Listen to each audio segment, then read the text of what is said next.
Hola, bienvenido, yo soy Gonzo y acá les voy a arrancar a mostrar todo lo que son autos, motos, una pasión que tuve toda la vida desde chiquito, me encantan.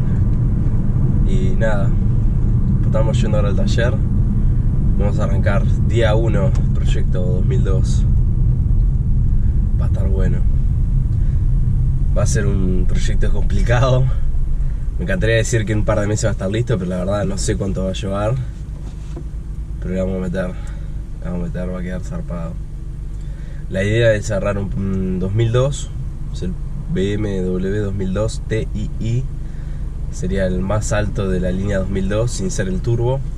Pero lo que pasa con el turbo es que son autos muy exclusivos, solo hicieron 1738 autos. Obviamente en Uruguay no hay de esos.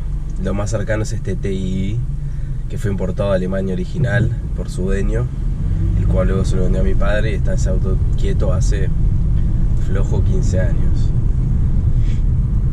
Y lo que hizo el dueño al momento de comprarlo fue, compró el paquete más high que hubo, el trim más alto.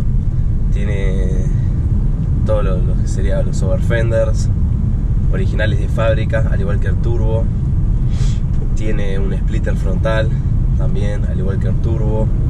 Tiene todos esos detalles que lo hacen similar a un turbo. Y la idea es construir más o menos, hacer la que sería la réplica en versión moderna de un 2002 turbo en la base de un TI, de una carrocería upgradeada de fábrica.